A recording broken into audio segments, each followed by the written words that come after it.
Part 1. You will hear a conversation between the organiser of a short film competition and a man who is interested in taking part in this event. First, you have some time to look at questions 1 to 5.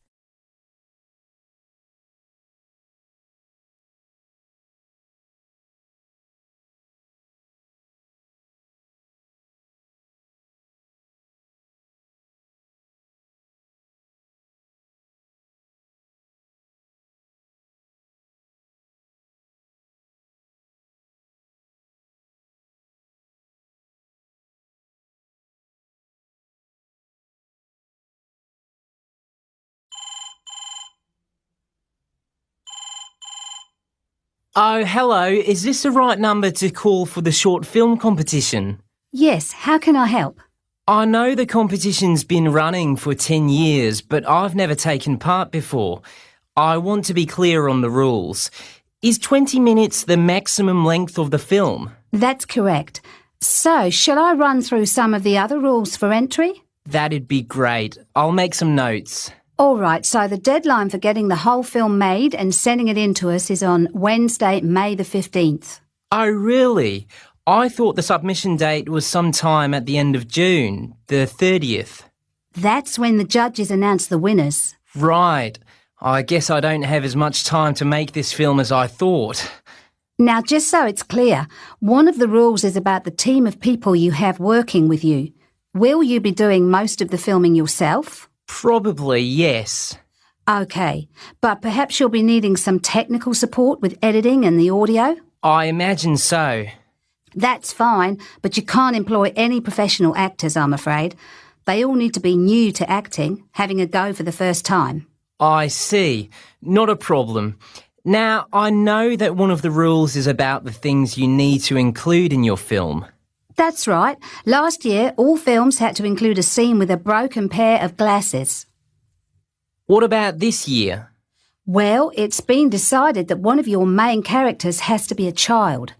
Or if you prefer, it could be an animal instead, but we have to see them in a number of scenes, OK? All right. I'll have a think about that. I'm not sure which one would be easier to work with. It can certainly be a challenge, but that's what the competition is all about. Now, it's not just our rules you need to think about. You might also need to get permission, say, for example, if you decided you wanted to add some music to the film. That sounds complicated. I suppose I could use a local band, people I know that would help out. I wouldn't need permission in that case. Good idea. Then you don't need to worry about the legal side of things. All right, that's clearer. Actually, is that right that the film doesn't need to be in English? Yes, because if a film wins the competition in this country, it could end up being part of an international competition. But if you're going to use another language, you've got to provide subtitles, and those do have to be in English and 100% accurate. If they're not, your film won't be accepted in the competition. Seems fair. Before you hear the rest of the conversation, you have some time to look at questions 6 to 10.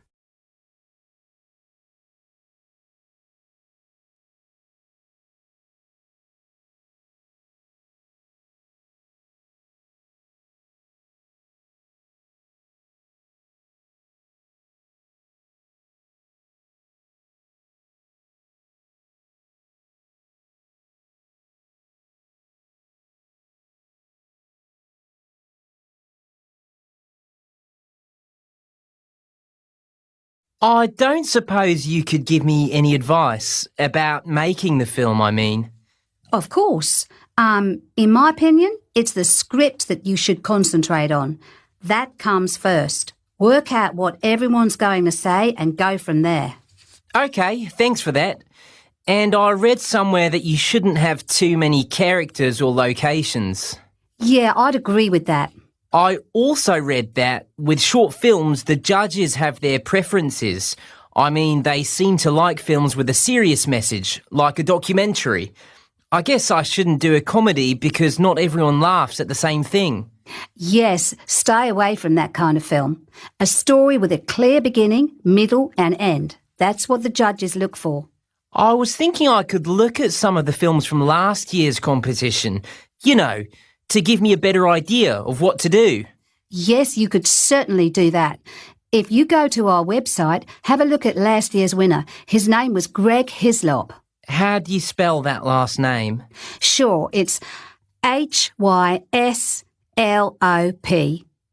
His film was actually one of the shorter ones, but the judges really liked it. Actually, I'm wondering if I've seen that one already. Isn't it about an artist, someone who no one appreciates, but then she ends up selling lots of her paintings? That's right. If you want to have another look, the film is called Imagine. It really holds your attention. Thanks. I'll have another look after this call. So, you know what the prizes are? It's $500 for third place, up to $2,000 for the overall winner. And, of course, the winning films are shown in a theatre so the public can see them too. That would be an amazing thing to happen. So that would be the Bridge Theatre, would it, in the city centre?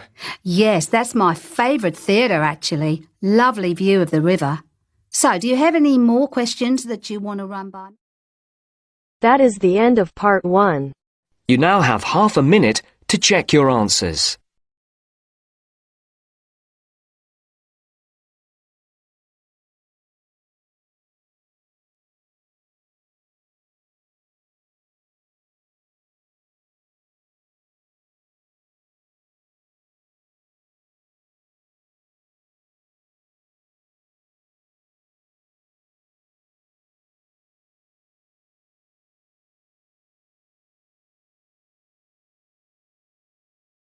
Now turns to part 2.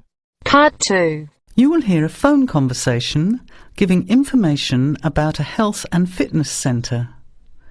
Before you hear the talk, you have some time to look at questions.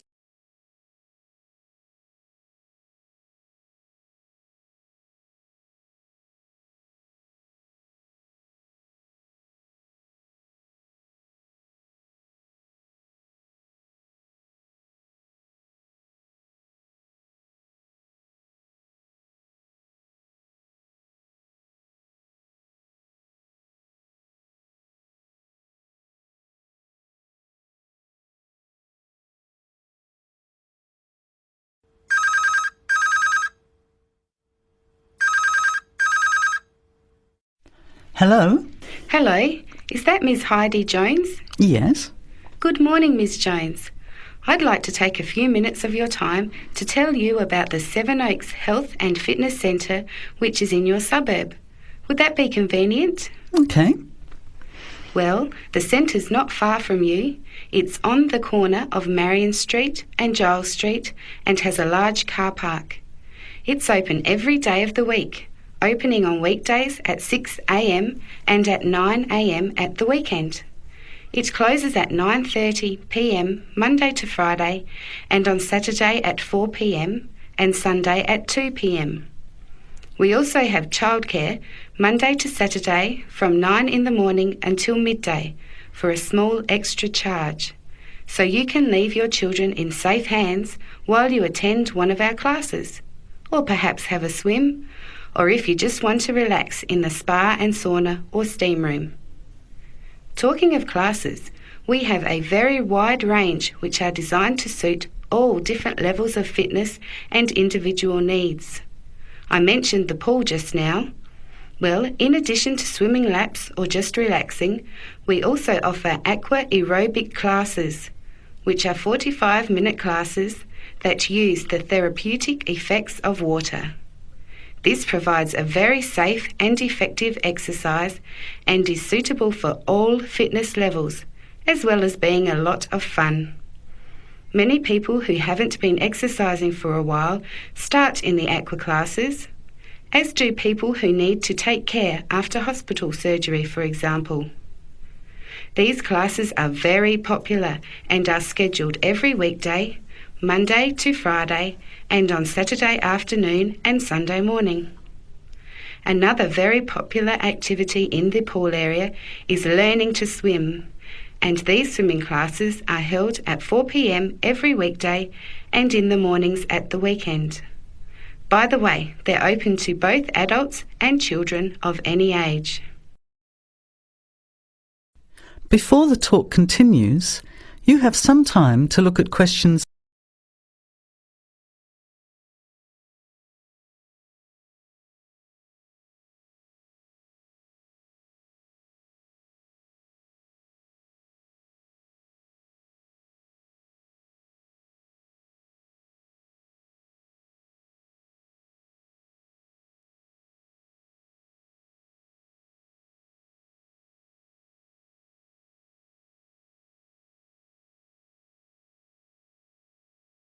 Now, it would take too much of your time to tell you in detail about all our programs, as we have a very wide range of activities at different times.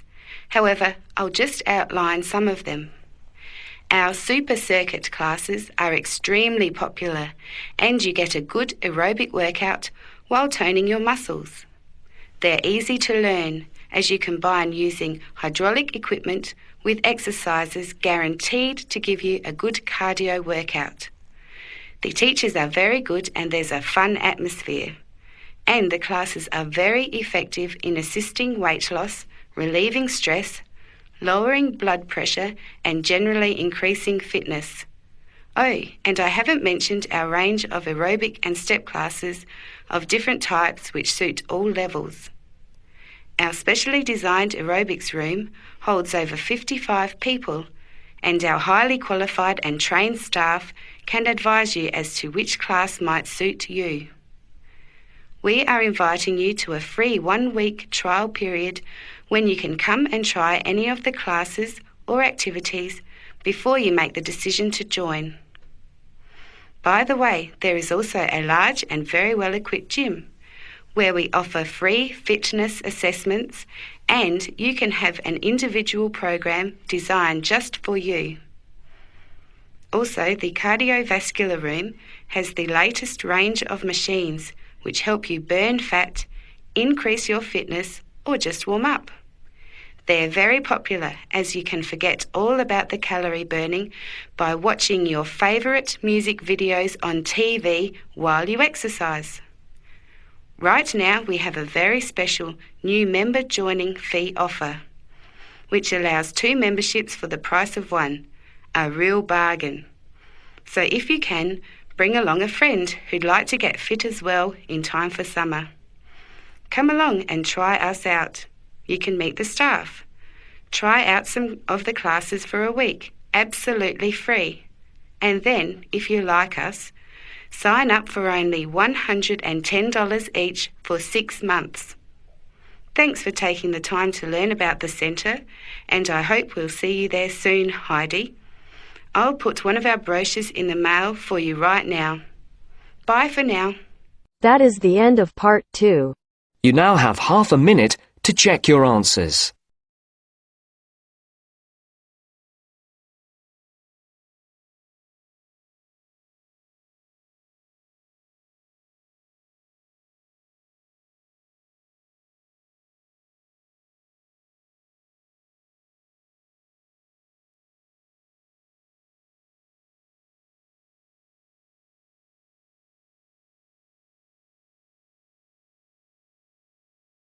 Now turns to part 3. Part 3. You will hear 2 art history students, Chloe and Oliver, talking about the research they have done on the restoration and reproduction of old paintings. First, you have some time to look at questions 21 to 25.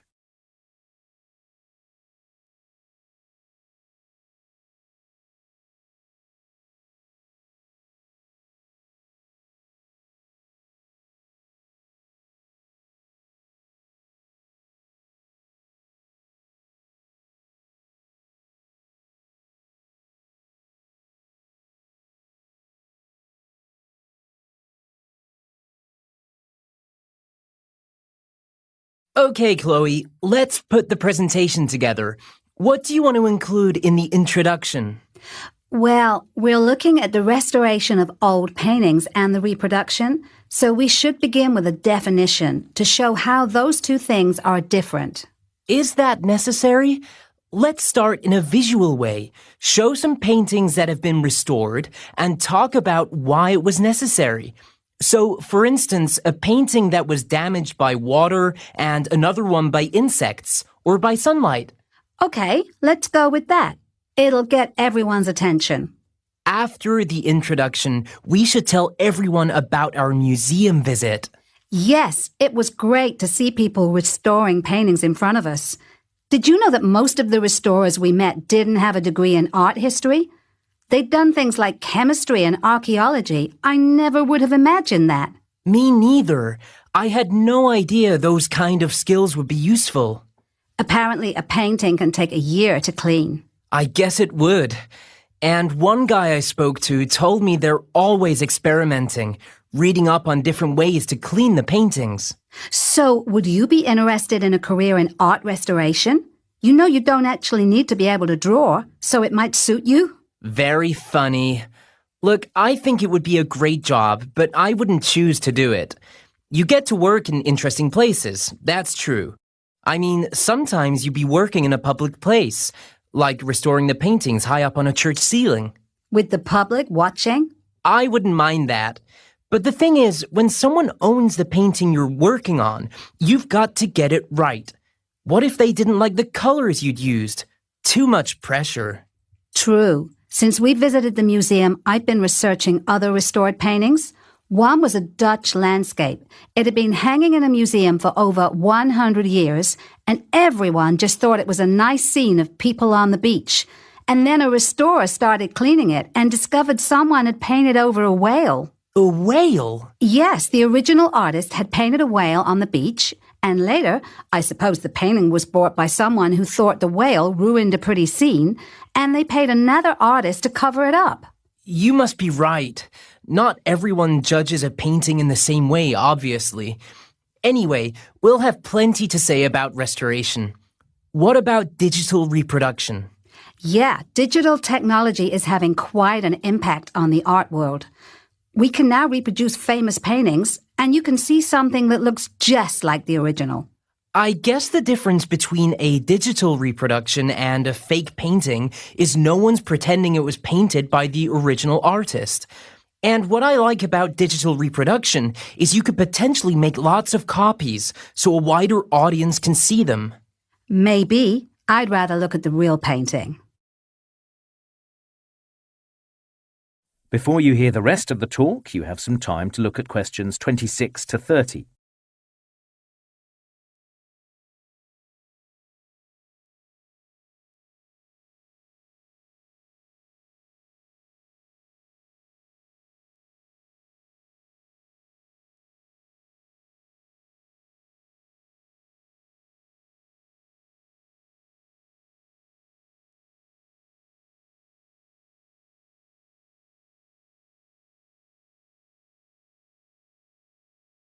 Okay, so if we're talking about digital reproduction of art, we have to mention the company Factum Arte and how they reproduced famous paintings that had been lost or damaged so they can go on public display. Good idea. Let's note down the challenges the team faced. What about Vincent van Gogh's 6 Sunflowers? The original painting was destroyed. The team had a photo of it, but it wasn't very clear. Right. They couldn't see how Van Gogh had used his brush. They knew the National Gallery had a nearly identical sunflower painting by Van Gogh, and so they had to ask the gallery whether the team would be allowed to study and scan it, so they could reproduce the brushstrokes in the right way. They got approval in the end. What about the concert? The original was stolen, right? The team had a photo they could use, but the problem was it was a photo of the concert after someone had tried to touch it up with fresh paint. And they'd done a terrible job, hadn't they? Yes, but the team were happy with the reproduction in the end. We should mention the portrait of Sir Winston Churchill. Churchill hated that portrait, so his wife burnt it and nothing was left. So, the Factum Arte team had to search for the pencil sketches the artist had also made of Churchill as part of his preparation. Right. For me, I was most interested in the water lilies. By Claude Monet? In that case, the painting wasn't lost, but the top layer of paint had turned completely black because of smoke from a fire. The team had to work out what the colors beneath that layer had been. And then there was Marto, a painting by Tamara de Lempicka. No one knows for sure what happened to the original. At least the team had a black and white photo they could work from. But they needed to know what colours Lempisca would have used. And most of her other paintings are held in private collections. Because of that, they couldn't go and see them. That's a shame, because her work would have been... That is the end of part 3. You now have half a minute to check your answers.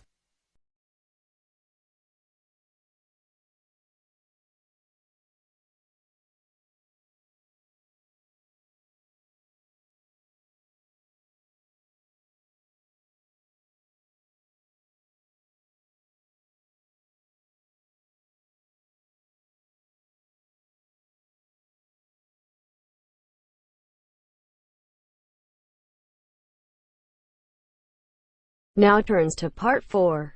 Part 4. You will hear a lecture giving advice on how to present a seminar paper. First read questions 31 to 40.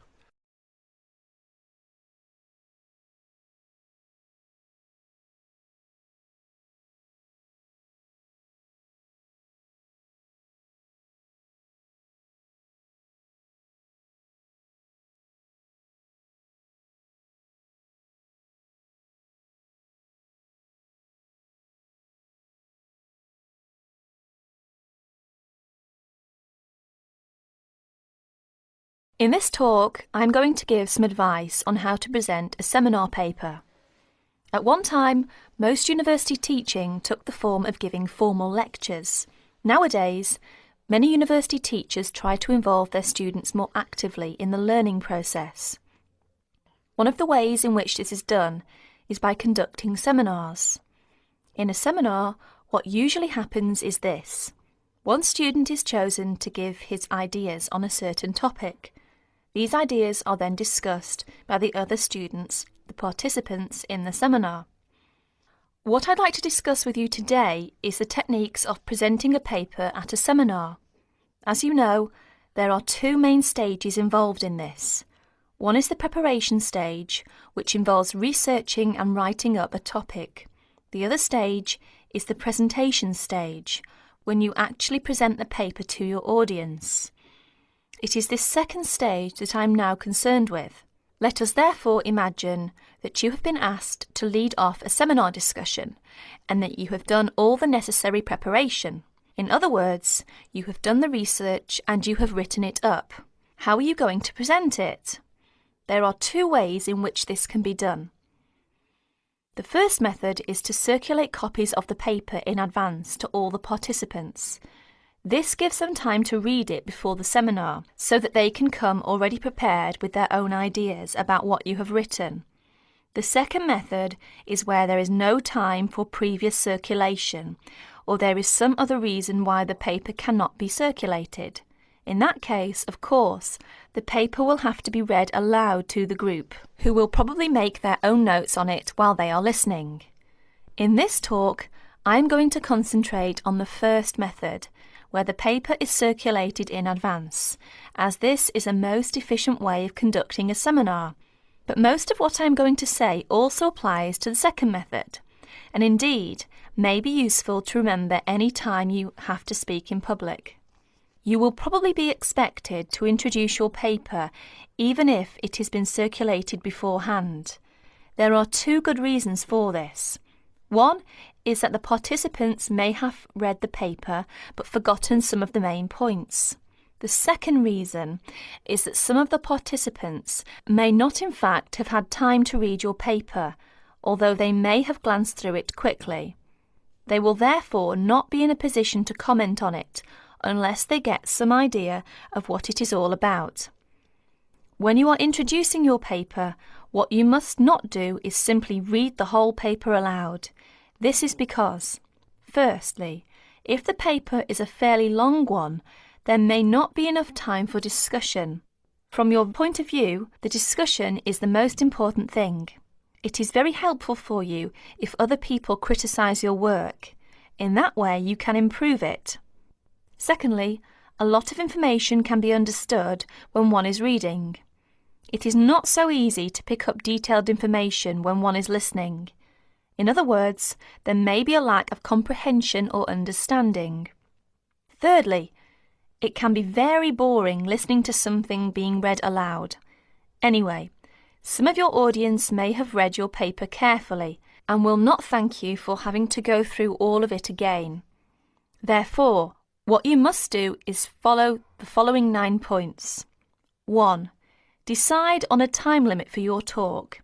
Tell the audience what it is. Stick to your time limit. This is very important. 2.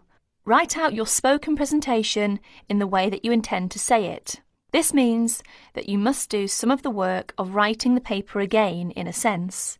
You may think that this is a waste of time, but it isn't. If a speaker tries to make a summary of his paper while he is standing in front of his audience, the results are usually disastrous. 3. Concentrate only on the main points. Ignore details. Hammer home the essence of your argument. If necessary, find ways of making your basic points so that your audience will be clear about what they are. 4. Try to make your spoken presentation lively and interesting. This doesn't necessarily mean telling jokes and anecdotes, but if you can, think of interesting or amusing examples to illustrate your argument. Use them. 5. If you are not used to speaking in public, write out everything you have to say, including example, etc. Rehearse what you are going to say until you are word perfect. 6. When you know exactly what you are going to say, reduce it to outline notes. Rehearse your talk again, this time from the outline notes. Make sure you can find your way easily from the outline notes to the full notes, in case you forget something. 7. At the seminar, speak from the outline notes, but bring both sets of notes and your original paper to the meeting. Knowing that you have a full set of notes available will be good for your self-confidence. 8. Look at your audience while you are speaking. The technique to use is this. First, read the appropriate parts of your notes silently. If you are using outline notes, this won't take long. Then, look up at your audience and say what you have to say. Never speak while you are still reading. While you are looking at your audience, try to judge what they are thinking. Are they following you? You will never make contact with your audience if your eyes are fixed on the paper in front of you. 9. Make a strong ending. One good way of doing this is to repeat your main points briefly and invite questions or comments. Perhaps I can sum up by saying this. Remember that listening is very different from reading. Something that is going to be listened to has therefore got to be prepared in a different way from something that is intended to be read. That is the end of part 4. You now have half a minute to check your answers.